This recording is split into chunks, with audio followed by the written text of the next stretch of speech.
You're now listening to D&D live on demand. What up, world? Welcome back to another episode of Breaking Command, a D&D football podcast. Of course, it's your man DH, and as always, I got my partner in crime, Dee Middy. Dee Middy, what's up, bro?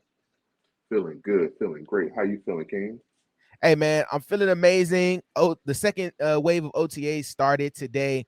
A whole lot to get to with that. We got stadium news. We got who was present and who wasn't there.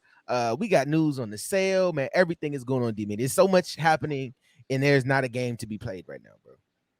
Absolutely, man. It's an off season to remember when you have owner leaving that you have been waiting to leave, new ownership, and you have a rookie draft class that could potentially do some things on the field, man. Along with the maybe potentially new stadium and things of that nature. So yeah, it's a lot of things bubbling. Absolutely. And of course, to stay up to date with everything that we have going on, of course, you want to make sure you like, subscribe, and share with a friend. And if you feel so inclined to leave us a 5-star review, you could get your 5 seconds of fame. That's it. That's all. Now, let's show you this. Had you been subscribed to the podcast, you would know that this is a special episode of Breaking Command with a very special guest. Before he had to travel back to the DMV, one of the area legends, I like to call him, one of the guys that is in tune with the Commanders, stopped by and discussed a few things with us. And that, of course, is JP Finlay. Let's check out what JP had to say. Who's getting ready to leave Minnesota? We got my man, JP Finlay. JP, what's up, man? What's up, fellas? How's it going? Hey, man, feeling good, feeling great, man. I know you're on the road, at the owners' meetings, getting ready to board to come back, man. First of all, JP, how you feeling, man? I'm good, man. Honestly, I thought it was I didn't expect a whole lot of fireworks, and there weren't any. So I'm legit about to have to scan my boarding pass, so bear with me. No worries, man. No worries. Do your thing, man. Do your thing. I did not think. I mean, we were told on the record by an NFL exec that they weren't going to vote on anything this week, which was kind of my understanding.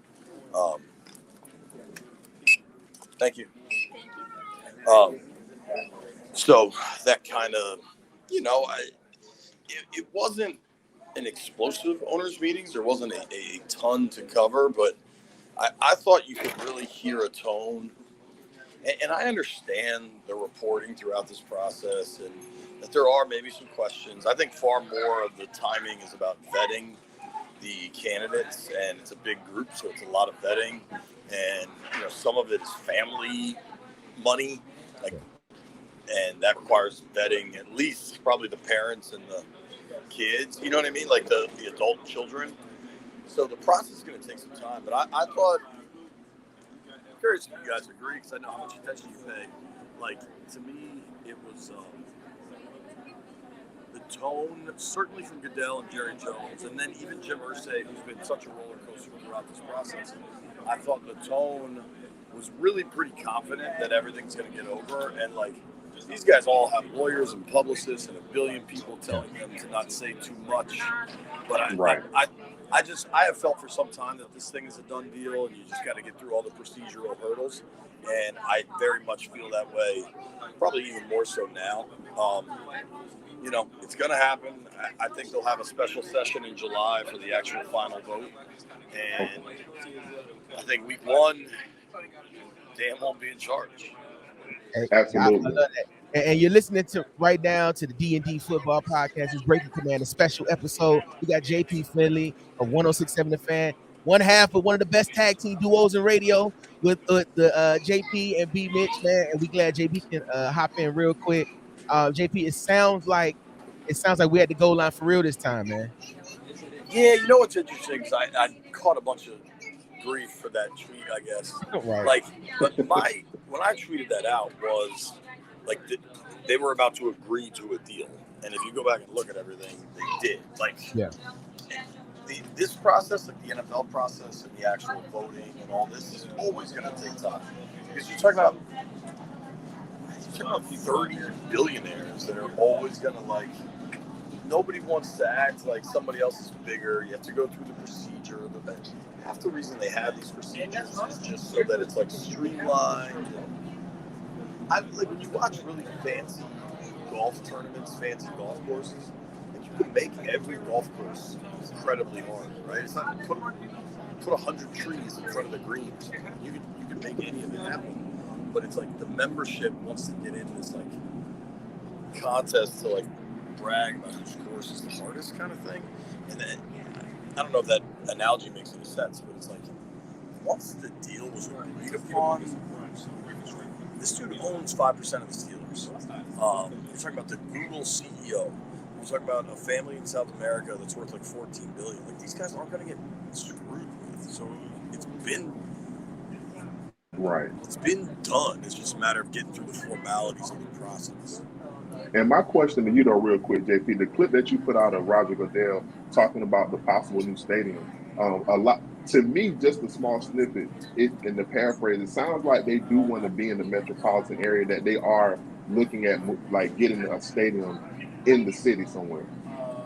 For sure, I think it's priority one for kind of everybody involved. I just don't know that it's going to happen because the reality of the new owner is we're all going to celebrate at least Dan is gone and Dan sucks. But like, I have no idea if they'll win more games with Harris. I have no idea if they start competing for Super Bowls again. But I do think, I think stadium stuff, I think practice facility stuff, I think all that becomes real fairly quickly. Everybody wants RFK. I don't know if they get it. I think Poplar Point, the Anacostia site's a very real option.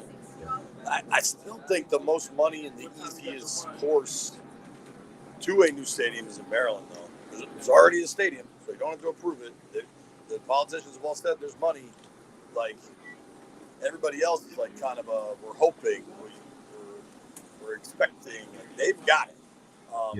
I think this group is smart enough to not really consider. Sorry about that.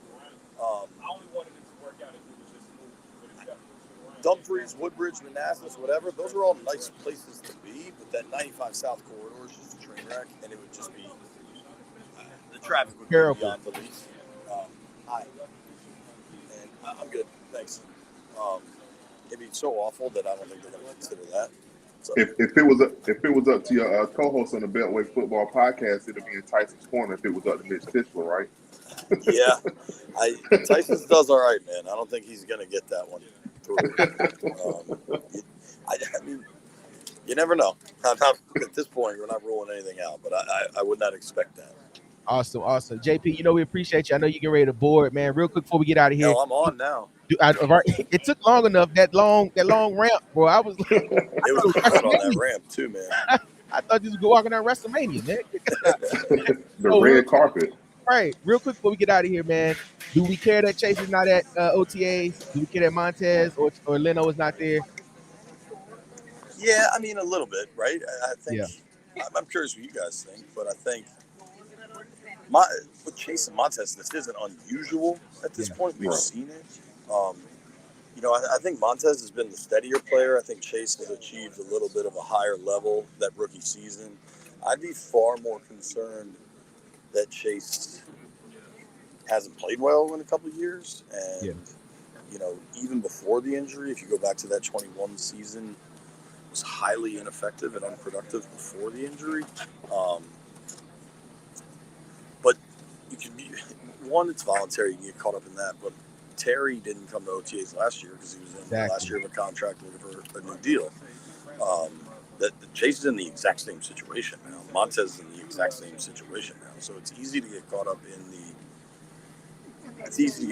kind of the Chase gets a lot of grief, man. Some of it maybe earned, some of it maybe not earned.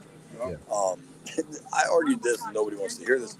From an actual football perspective, like Chase and Montez know the defense, know largely what their roles are. Whether they perform them or not, that's arguable, but they know what it is. Leno's got the new quarterback, new offensive coordinator. You know what I mean? Like, nobody wants to hear that, but that it's real. So, but in the grand scheme of things, I think I don't think it's a big deal. I think it's something you make note of and fire away, but I don't know. I remember watching Trent Williams, and he never came to OTAs, and he was the best lineman in football. So, was in Houston all summer, and, Right. and it I didn't think I'm matter. going right there.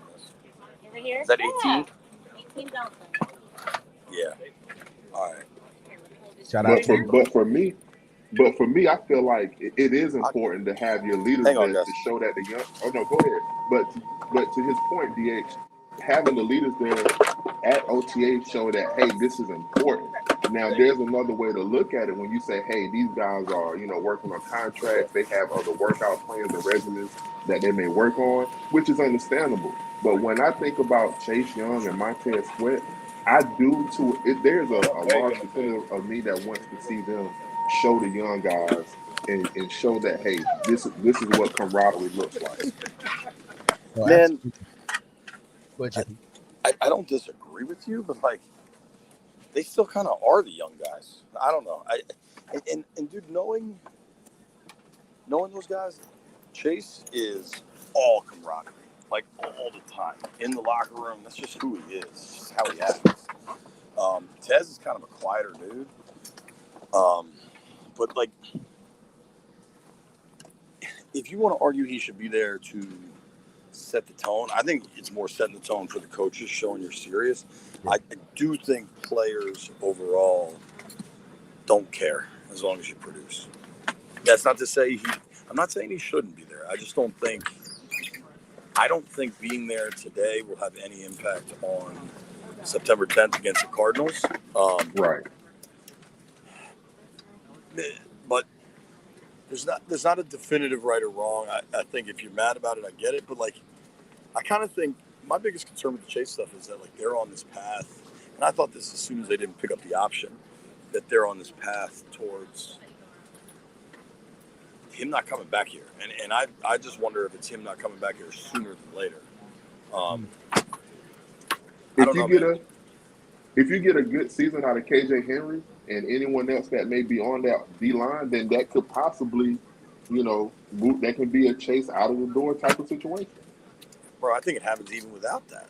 Like you had him for 17. If he's good, if he has 11 sacks, you're gonna have to franchise him. It's gonna cost you 24. And what's that? I don't know. Maybe a lot changes with the new What owner. you're saying makes sense. Like, new owner comes in, they want to blow the staff out. Like, who knows? I think we all are kind of sleeping on what a new owner means because it literally changes everything we know about the organization. Think about what it went. I feel like you guys might be too young, but like the dramatic changes that occurred when Dan took over in 1999. JP, It we almost was 40, man.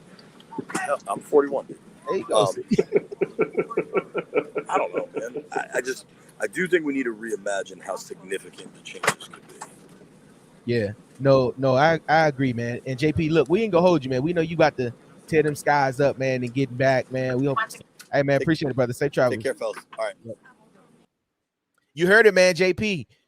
JP said he's gonna come back when he's not, traveling, not burning the skies up. So JP will come back. Dee Middy, first of all, man, how did you feel having JP Finlay on the show, man?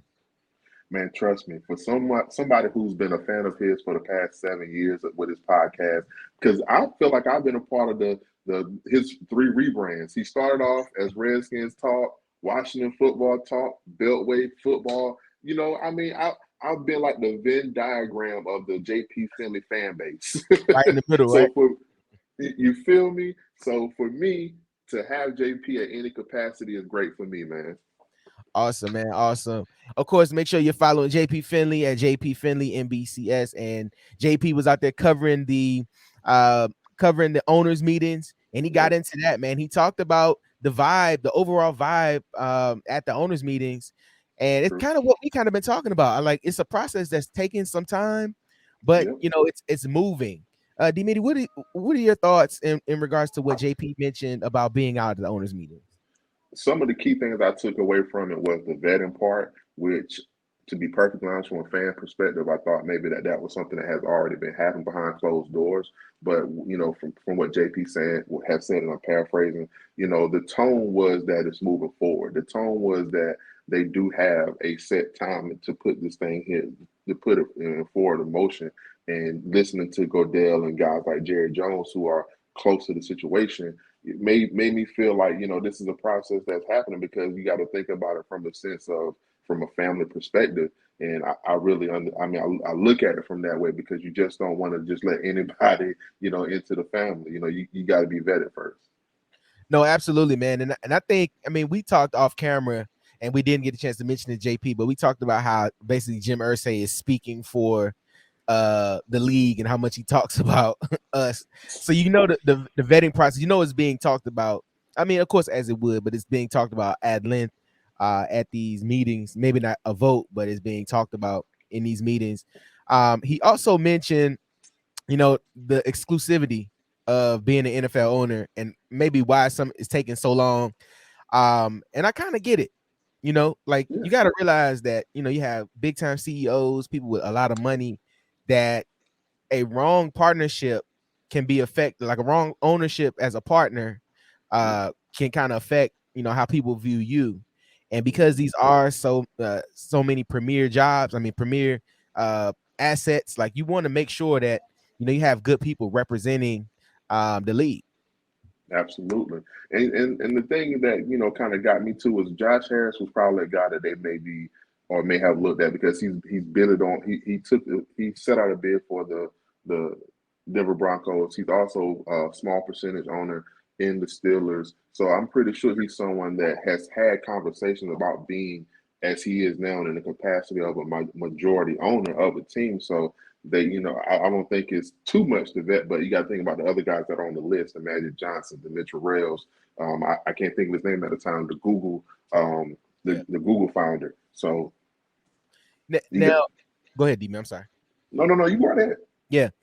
We also kind of got into the stadium talk a little bit. We talked about some possible opportunities where the stadium could be, and he mentioned that Maryland is still a hot topic, on the table. Yeah. What did you think about that when he mentioned that? And overall, what are your thoughts about possible options where the stadium could go for the team? He did point out one spot, I think me and you talked about off camera, that was somewhere kind of kind of behind the National Harbor area, where some people want it in DC, but you might not get DC, because that's kind of like, taking it back to the roots of this particular team. But it may be in an area where they know that they have, for one, the backing of the local government, of course, and a place that they know that once this lease is up, they'll be able to get things furnished the way that they need to be.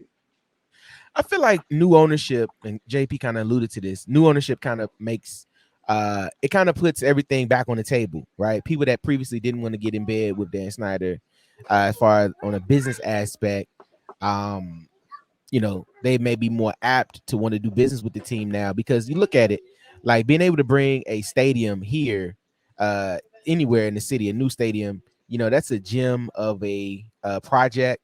Being able to have other events here, making it a premier destination. You have a place like SoFi, or a place like Allegiant Stadium where the Raiders play. Like you want big buildings like that where it's not just for football. You have concerts, conventions, everything like that, and you making it a place, a destination.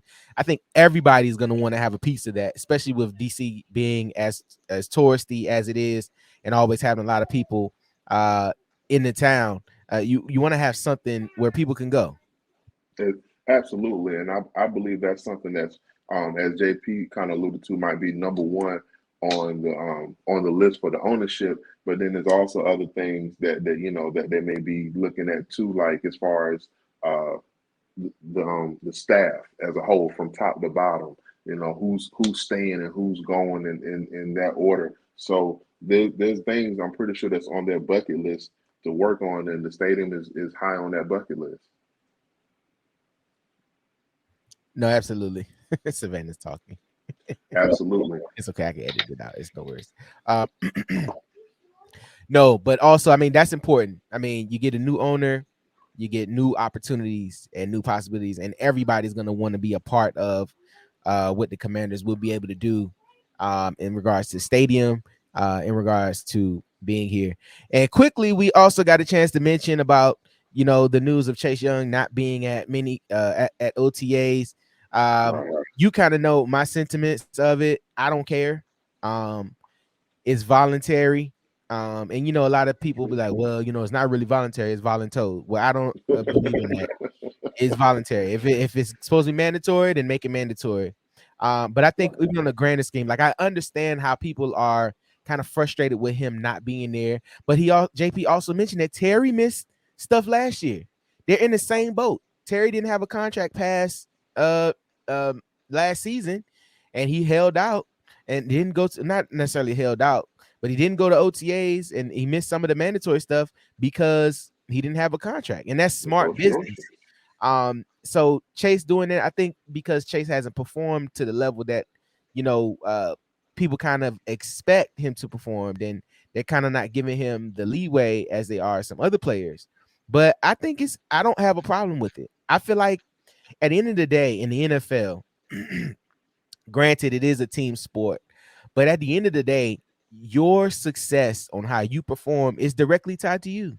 So if you're healthy, if you're able to start, if you can get to the quarterback and make some plays, if you can make some turnovers, force some fumbles, do all that stuff, regardless of how the team turns out, that'll show up. If you have 15 sacks, those are your sacks, bro. Like they'll all show up, And I feel like, as long as he comes and performs to that 2020 level, that's perfectly fine with me. But I think fans like to dig a little bit deeper than what it is, because I guaranteed if we made it on a singular level and said, hey, you don't have to come to work today.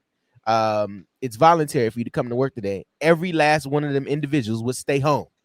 You can't tell me, especially you're not getting paid for it. Exactly. And I mean, I looked at it from this stand, and I'm just going to be honest.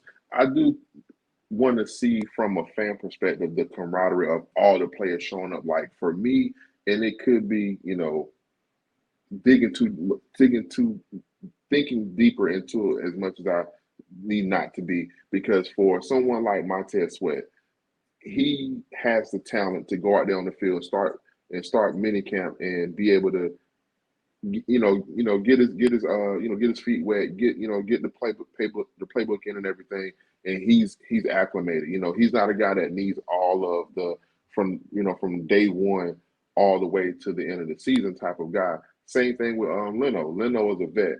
He's somebody who's been around the league and he has the acumen of I wouldn't say the playbook of this team. And he knows the temperature of the team, but JP hit on something with it being a new quarterback and new offensive coordinator. This is a totally different variable than last season, that makes sense. Which Leno, I get it, and I think someone put out there that I heard this on social media where it was a wedding. I think it was or let's just say, excuse me, family or personal reasons why he didn't show up. And if it's personal, if it's business, if he just didn't want to go, he don't. I don't hold him no issue. Like I have no issues with it. And I think, but I think also with fans, right? Like even what they did, like fans are only talking about Chase Young not being there when Montez isn't there and Leno is not there. So I'm like, if we're gonna give the smoke to Chase, give the smoke to everybody else. Absolutely. And to me, that's why I feel like with Montez and Chase, JP kind of hit on it. Those guys are big on camaraderie. Chase, Montez, because my thing was showing camaraderie and showing that the younger guys, and JP also, corrected me on that. Like they're still they're young guys still. But I was more so into them being the veterans of this particular team. Those guys being there for more than 3 years, with the rookies that's coming in house, like saying, "Hey guys, this is how we treat our bodies during the off season. This is the things we do." Take a couple of days to be able to kick it with these guys, and then they can leave and go back to whatever the rigmarole that they already have set up for this part of the off season for them. But at the same time, it's not a big deal, and I get that it's not a big deal. I'm only looking at it from the behind the scenes aspect of get in there with your guys, have a few conversations and a few reps with the guys, and then you can go back to your. Here's the final key to that, Dee Middy, and this is the only reason why I push back, even when anybody is like, everybody need to be there. They don't have contracts, and you could get hurt, and that's the thing. Breeze mentioned it earlier today. We talked about Reuben Foster. I was thinking about that. Right. The first practice, he came out and tore his knee up and never was the Shredded. same and didn't get another play. So it's like you look at things like that, and granted, you say, that can happen anytime, right? But especially guys in contract situations where you have no guaranteed money past this year, you can get hurt and they'll give you an injury settlement, and now you're searching for your next contract. So I think it's twofold. I think it's Yeah. those together. I just want fans to kind of take a step back and understand that whatever world that exists in your brain, take a step back and just understand that that's not exactly how it's gonna work, bro. Like, So you know, I want to just cap off to what you're just saying. When you look at it from the extent of there's a very important part of this game of football, then there's your less important part of this game of football. And I know that may sound crazy, but it's actually realistic. There's there's this part of the football season that's not the most important part for certain people. Then there is the very important part that, hey, if they're not there for a very important reason. And I feel like with Tez, Leno, Chase Young, heck, like even guys like Aaron Donald across the league, guys that are like, their seniority on their team, those guys have a schedule that they abide by, that they go by. Like you and I was saying, like these guys have a structure in their life that's going to carry over after football. yeah. And also, man, like I feel like everybody knows it was communicated. Like it's not a no call, no show. Like I feel like he called out, like he's like, hey, look, I'm not gonna be there. They're like, okay, we got it. It wasn't like, where's Chase Young? No, it's not that.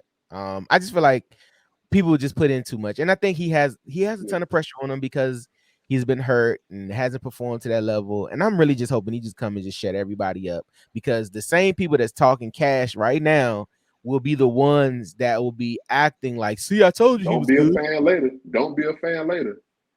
I told you Don't he be a was good. fan later. Because I'm gonna go in and say this. I'm gonna put this on record.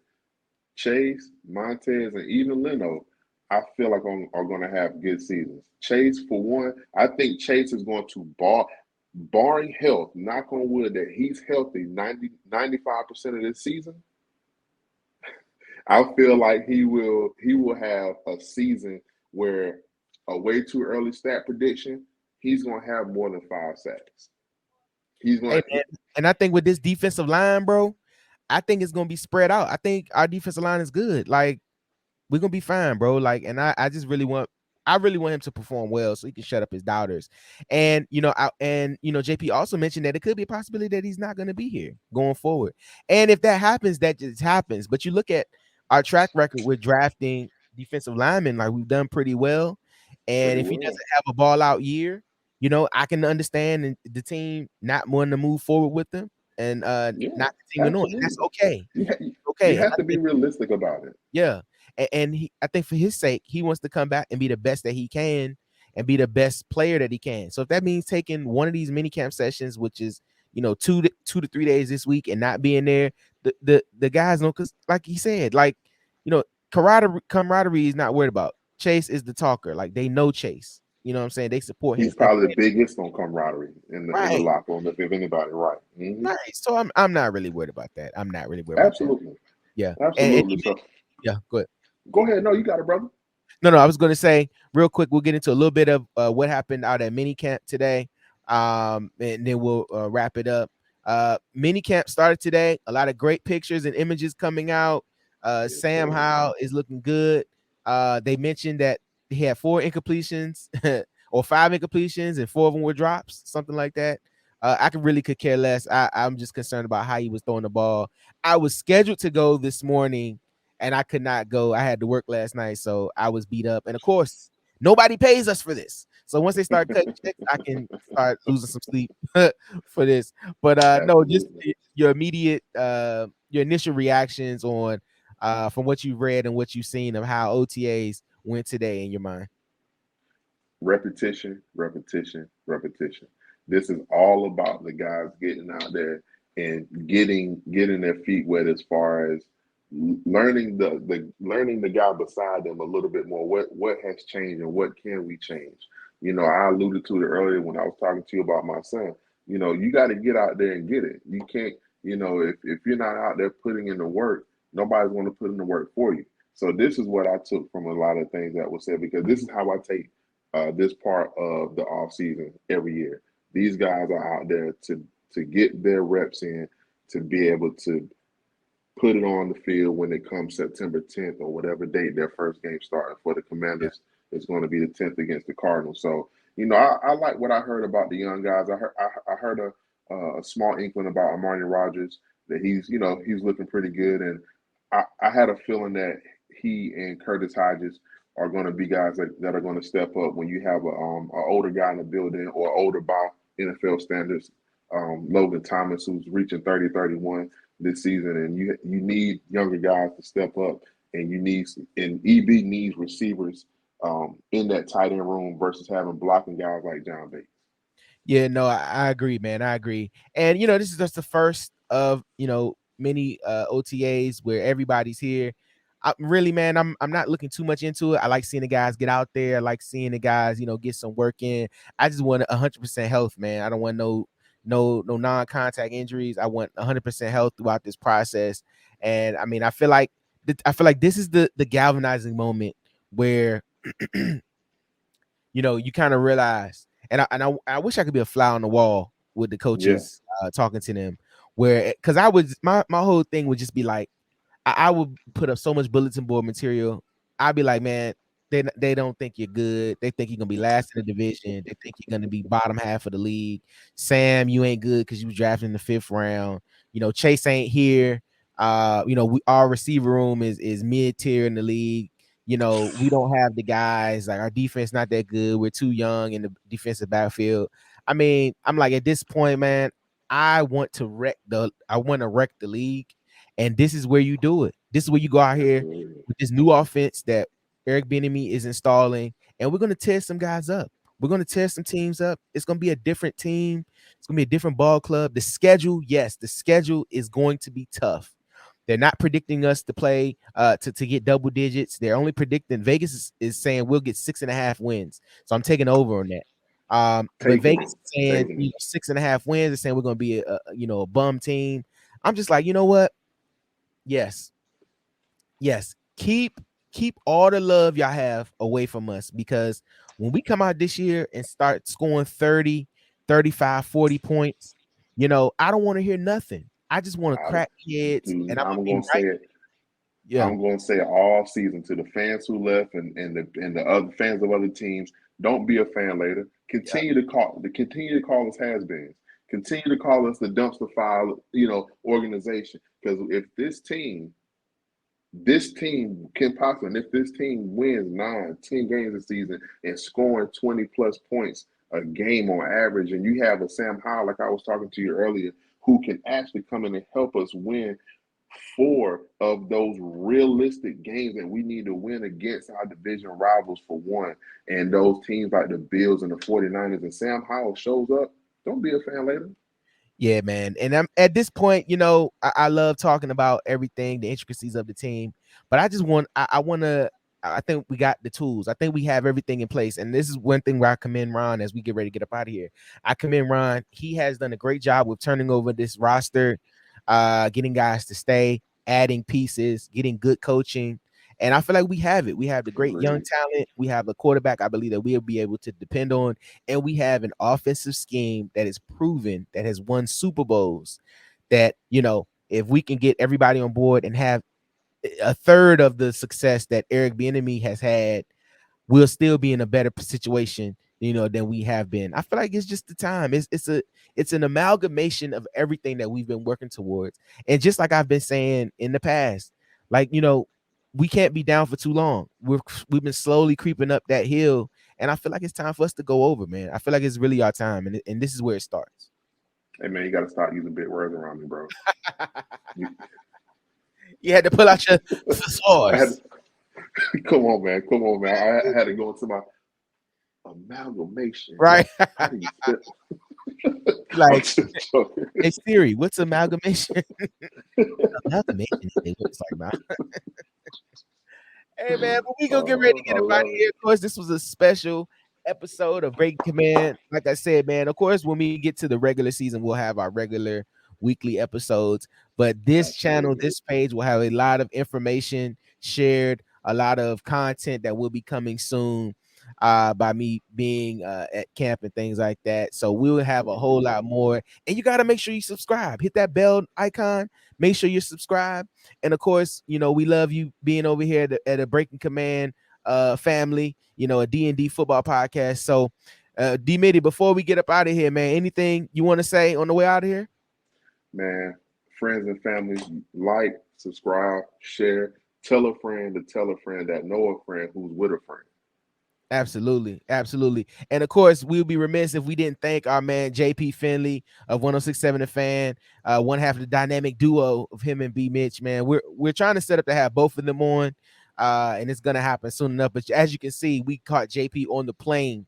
So, you Yes, know, he's sir. super busy. So shout out to JP Finlay for joining us, man, Absolutely. and we'll have more from him going forward. But D Mitty, that's it, man. That's the end of this episode, man. Of course, everybody, thank you for tuning in to Breaking Command and D&D Football Podcast, and we'll catch you on the next one. Peace.